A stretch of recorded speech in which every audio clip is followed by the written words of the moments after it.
اب ہم ذکر کریں گے ایمبریولوجی کے بارے میں. ایمبریولوجی سائنس کا وہ بھاگ ہے جو خصوصاً جب ماں کے رحم میں بچہ پیدا ہوتا ہے اور کس طریقے سے شروع ہو کے بڑھتا ہے، 9 مہینے تک تقریباً ماں کے رحم میں رہتا ہے، اس کے اسٹڈی کو کہتے ہیں انگریزی میں ایمبریولوجی. ماں کے رحم میں جو بچہ پیدا ہوتا ہے، آہستہ آہستہ بڑھتا ہے، اس کے اسٹڈی کو انگریزی میں کہتے ہیں ایمبریولوجی. کئی عربوں نے جتنے بھی قرآن مجید کی آیتیں ہیں جو ایمبریولوجی کے بارے میں ذکر کرتی ہے اور حدیث ہے، اس کو اکٹھا کیا اور قرآن مجید کی آیت کے اوپر عمل کیا. سورہ نحل سورہ 16 آیت نمبر 43 اور سورہ انبیاء سورہ نمبر 21 آیت نمبر 7 میں اللہ تعالیٰ فرماتے فَاسْأَلُوا أَهْلَ الذِّكْرِ إِن كُنتُمْ لَا تَعْلَمُونَ. اگر آپ نہیں جانتے تو اس کے پاس جائیے جو ماہر ہے، اس سے پوچھئے جو ماہر ہے، چاہے وہ مسلم یا غیر مسلم ہو.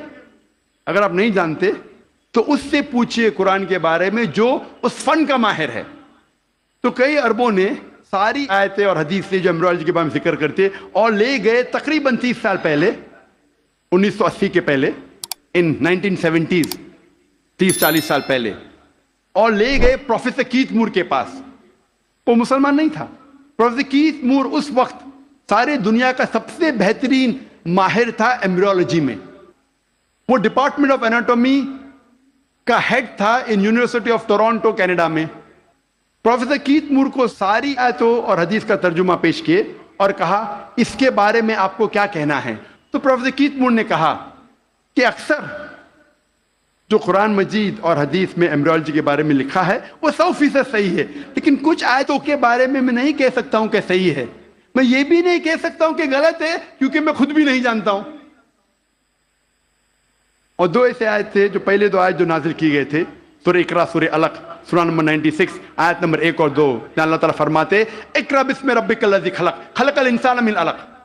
پڑھو اس کے نام سے جو خالق ہے، جس نے انسانوں کو بنایا ہے علقہ سے، خون کے لوتھڑے سے، جونک سے، لیچ لائک سبسٹنس سے. پروفیسر کیتھ مور نے کہا میں نہیں جانتا ہوں کہ ایمبریو جب بچہ پہلے سٹیج میں ہوتا ہے، مرحلے میں ہوتا ہے، وہ جونک جیسا لگتا ہے. تو پروفیسر کیتھ مور اپنے لیبارٹری میں گئے اور پاورفل مائکروسکوپ کے اندر دیکھا اور ایک جونک کی تصویر لی اور اسے کمپیئر کیا اور وہ حیران ہو گئے یکسانیت پہ. اور اس کے بعد جب انہیں 80 سوالات پوچھے گئے ایمبریولوجی کے بارے میں جو قرآن اور حدیث میں ذکر آتا ہے، تو پروفیسر کیتھ مور نے کہا اگر آپ مجھے یہ 30 سال پہلے پوچھتے تو 50% سے زیادہ میں جواب نہیں دے سکتا تھا، کیونکہ embryology is a new branch which is developed in the field of medicine. وہ نئی برانچ ہے میڈیسن کی. اور پروفیسر کیتھ مور نے کہا کہ یہ کتاب قرآن مجید کوئی انسان لکھ ہی نہیں سکتا، اور مجھے کوئی شک نہیں ہے کہ یہ قرآن مجید خدا کی طرف سے ہے اور محمد صلی اللہ علیہ وسلم اس خدا کے پیغمبر ہے.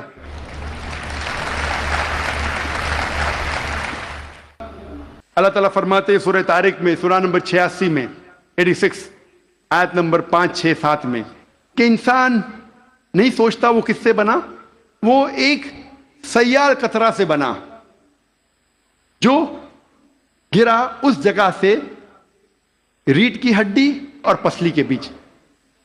اللہ تعالیٰ کیا کہنا چاہتے جب کہا کہ انسان بنا ایک سیال قطرے سے جو گرا ریڑھ کی ہڈی اور پسلی کے بیچ. آج سائنس ترقی کرنے کے بعد ہمیں پتہ لگتا ہے کہ جو جنسی اعضا ہے، جینائٹل آرگنز ہیومن بینگز میں، وہ ایمبریونک ایج میں جب ماں کے رحم میں جب بچہ رہتا ہے وہ وجود میں آتا ہے اس جگہ جس جگہ گردہ ہے، جس جگہ کڈنی ہے، space between the spinal cord and the 11th and 12th rib، اس جگہ ریڑھ کی ہڈی اور 11ویں اور 12ویں پسلی کے بیچ. جنسی اعضا ٹیسٹیکلز اور اووری وہاں سے وجود میں آتے ہیں. اس کے بعد وہ ڈسینڈ، وہ نیچے اترتے ہیں. عورت میں پیلوس تک، آدمی میں through the inguinal canal into the scrotum. لیکن نیچے آنے کے بعد یہ جنسی اعضا جب انسان بڑا بھی ہو جاتا ہے، ماں کے پیٹ کے باہر نکلتا ہے، پھر بھی نیچے اترنے کے باوجود ان کے خون کا سپلائی اور نرو سپلائی اسی جگہ سے آتا ہے جہاں گردہ موجود ہے، اور لمفیٹک ڈرینیج اسی جگہ جاتا ہے جہاں گردہ موجود ہے، ریڑھ کی ہڈی اور 11ویں اور 12ویں پسلی کے بیچ. قرآن مجید میں اللہ تعالیٰ فرماتے ہیں سورہ حج میں سورہ نمبر 22 آیت نمبر 5 اور سورہ مومنون میں سورہ نمبر 23 آیت نمبر 13 میں کہ ہم نے انسان کو نطفہ سے بنایا ہے. نطفہ کے معنی عربی میں ہے ایک چھوٹا سا سیال قطرہ, مائنیوٹ کوانٹٹی آف لکوڈ. جس طریقے سے آپ کپ کو خالی کرتے اور جو چھوٹا سا قطرہ سیال کا رہتا ہے, سیال قطرہ اسے کہتے ہیں نطفہ. اللہ تعالیٰ فرماتے ہیں سورہ سجدہ میں سورہ نمبر 32 آیت نمبر 8 میں ہم نے انسان کو بنایا ہے سلالہ سے. سلالہ کے معنی عربی میں ہے پورے حصے کا سب سے بہترین حصہ. سارے بھاگ کے سب سے بہترین بھاگ کو کہتے ہیں سلالہ. آج سائنس یہ کہتا ہے کہ 1 سمائنل ایمیشن میں 30 کروڑ سپرمز ہے. آدمی جب ایجیکولیٹ کرتا ہے عام طور پہ تقریباً 30 کروڑ سپرم ایجیکولیٹ کرتا ہے. اس میں سے صرف ایک ہی کافی ہے, اونلی 1 سپرماٹوزوا, ایک کافی ہے بیضے کو فرٹیلائز کرنے کے لیے, بوجھل کرنے کے لیے, ایک ہی کافی ہے. اس 30 کروڑ میں سے ایک کو قرآن کہتا ہے سلالہ, best part of the whole, سارے حصے کا سب سے بہترین حصہ. اللہ تعالیٰ فرماتے ہیں سورہ انسان میں سورہ نمبر 76 آیت نمبر 2 میں ہم نے انسان کو تحفہ دیا ہے, صلاحیت دی ہے سننے کی اور دیکھنے کی. قرآن میں لکھا ہے سب سے پہلے آتی ہے انسان میں صلاحیت سننے کی. آج سائنس یہ کہتی ہے کہ 22ویں دن میں ماں کے پیٹ میں بچے کا کان اندرونی حصہ شروع ہوتا ہے اور 5ویں مہینے تک کمپلیٹ ہوتا ہے. 7ویں مہینے میں آنکھ کھلتی ہے. تو قرآن میں لکھا سب سے پہلے آتی ہے سننے کی صلاحیت, اس کے بعد دیکھنے کی.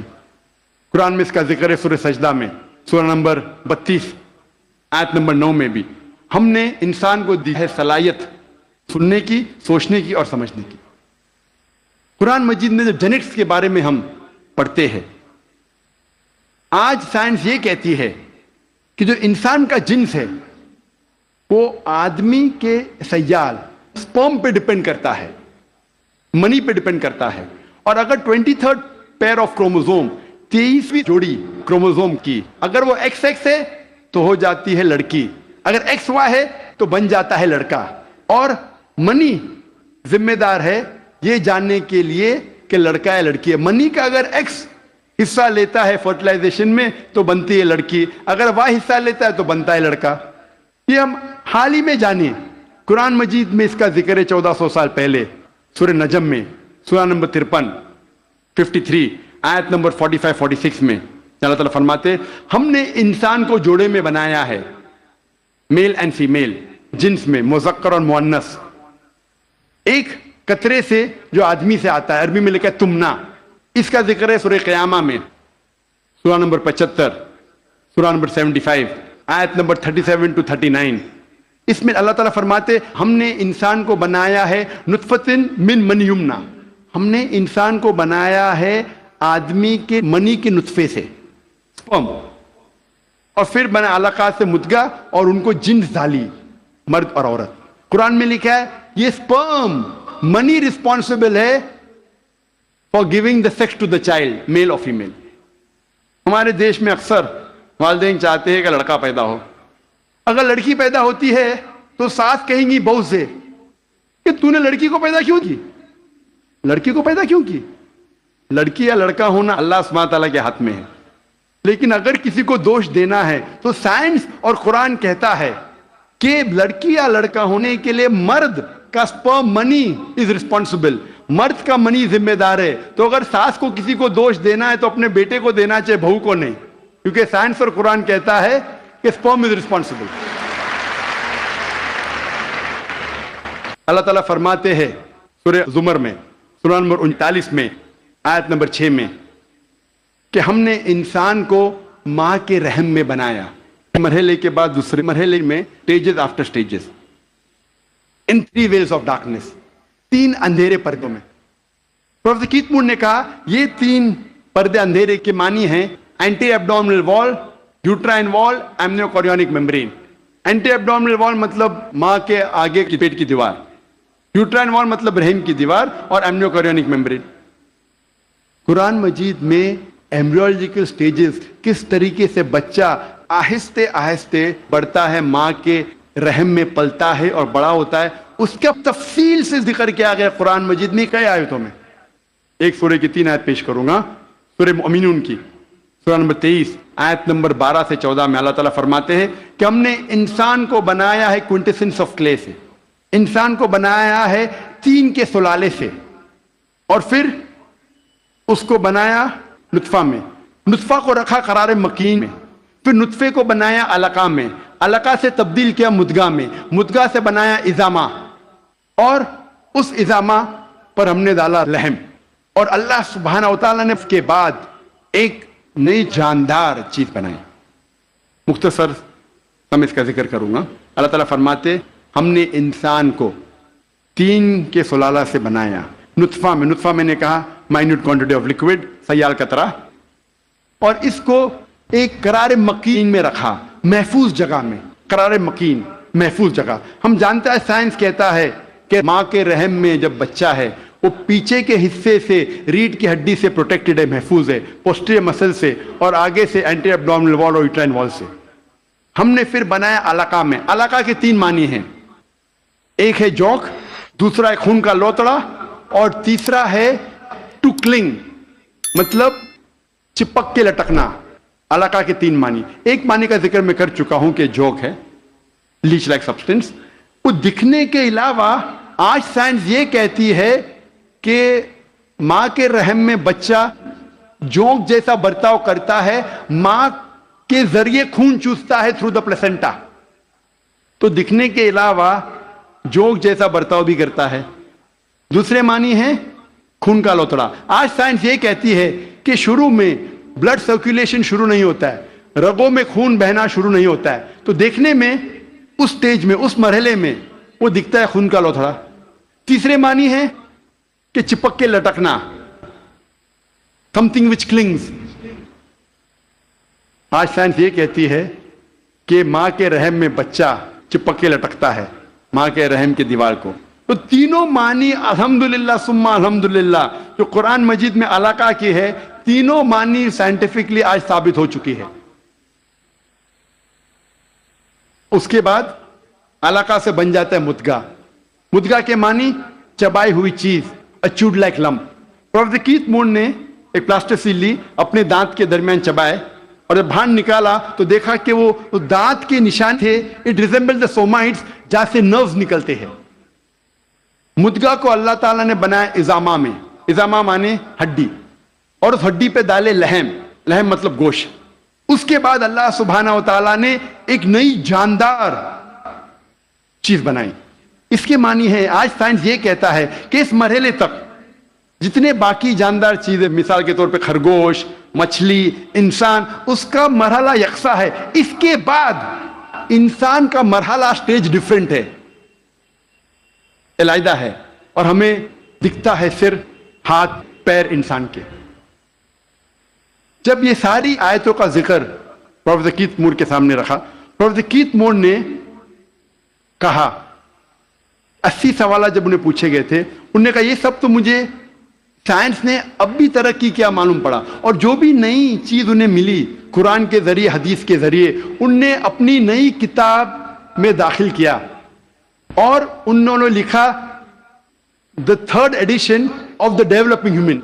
میں جب میڈیکل کالج میں تھا، ہمیں اگر اچھے مارکس ملنا چاہیے تو ہم ریفر کرتے تھے کتاب پروفیسر کیتھ مور کی ڈیولپنگ ہیومن. اگر جسٹ پاس ہونے گئے تو ہم ریفر کرتے تھے اندربیر سنگھ، جسٹ پاس ہونے گئے. ایمبریولوجی میں اگر ہم اچھے مارکس چاہتے ہم ریفر کرتے تھے کتاب پروفیسر کیتھ مور کی ڈیولپنگ ہیومن. جب میں میڈیکل کالج میں تھا اس وقت مجھے کتاب نہیں ملی. 3rd ایڈیشن ان نے نئی چیز جو ملی قرآن اور حدیث کے ذریعے انہیں اپنی کتاب میں داخل کی، جس کے لیے انہیں ایوارڈ ملا تھا best medical book written by a single author in that year. سب سے بہترین طب کی کتاب جو کسی ایک لیکھک نے لکھی، اور یہ کتاب کا ترجمہ کئی زبانوں میں ہو چکا ہے. اللہ تعالیٰ فرماتے ہیں سورہ حج میں، سورہ نمبر 22 آیت نمبر 5 میں، کہ ہم نے انسان کو بنایا علقہ سے، علقہ سے بنایا مدغہ. کچھ اعضاء بنے ہوئے، کچھ نہیں بنے ہوئے. Some organ formed, some not formed. جب یہ آیت کا ترجمہ دکھا گیا تھا پروفیسر مارشل جانسن کو، جو تھامس جیفرسن یونیورسٹی فیلاڈیلفیا USA کے جو ڈین تھے، انہوں نے کہا اگر اس مرحلے پہ ہم کہیں گے کہ یہ پورا انسان ہے، پورے اعضا بنے ہوئے ہیں، تو غلط ہے، کچھ اعضا نہیں بنے۔ اگر ہم کہیں گے یہ پورا انسان نہیں ہے تو یہ غلط ہے کہ کچھ اعضا بنے ہیں۔ تو قرآن مجید میں جو تفصیل سے ذکر آتا ہے کہ some organ formed some not formed, اس سے بہترین ڈسکرپشن کوئی میڈیکل کتاب میں آپ کو نہیں ملے گی۔ Partly formed and partly informed, some cell differentiated some undifferentiated. وقت کی قلت ہونے کی وجہ سے صرف اور 2 سائنٹیفک حقائق کو پیش کروں گا میں۔ اللہ تعالیٰ فرماتے سورہ قیامہ میں، سورہ نمبر 75، سورہ نمبر 75، آیت نمبر 3 اور 4 میں، انکار کرنے والے جب کہیں گے اللہ سبحانہ و تعالیٰ آخرت کے دن میں ہماری ہڈیوں کو کیسے جوڑے گا؟ ہم جانتے ہیں مرنے کے بعد دفن ہو جاتے، ہڈیاں مٹی میں مل جاتی ہے، ڈسنٹیگریٹ ہوتی ہے، تو اللہ تعالیٰ آخرت میں ہمارے ہڈیوں کو کیسا اکٹھا کرے گا، کیسے ہمیں پہچانے گا؟ اللہ تعالیٰ کہتا ہے کہ ان سے کہو کہ اللہ سبحانہ و تعالیٰ صرف ہڈیوں کو اکٹھا نہیں کر سکتا، لیکن آپ کی انگلیوں کے پور پور کو پھر سے بنا سکتا ہے۔ اللہ تعالیٰ کیا کہنا چاہتے ہیں کہ ہڈیوں کو صرف اکٹھا نہیں کر سکتا، لیکن آپ کی انگلیوں کے پور پور کو پھر سے اکٹھا کر سکتا ہے۔ سن 1880 میں سر فرانسس گولڈ نے ایجاد کیا فنگر پرنٹنگ میتھڈ، اور کہا کہ کروڑوں لوگوں کے درمیان 2 لوگ میں یکساں فنگر پرنٹس نہیں ہیں، اور آج ہم فنگر پرنٹنگ میتھڈ استعمال کرتے ہیں مجرم کو پکڑنے کے لیے۔ انٹرپول کرتی ہے، پولیس کرتی ہے، CID، FBI، CIA، جاننے کے لیے مجرم کون ہے۔ جو 1880 میں ہم نے جانا 130 سال پہلے، 1400 سال پہلے قرآن میں لکھا ہے ہڈیوں کو تو چھوڑو، ہم آپ کے انگلیوں کے پور پور کو اکٹھا کر سکتے ہیں۔ میں تقریر کے آخری میں پروفیسر تگڑا کو شوق کی مثال پیش کرنا چاہتا ہوں۔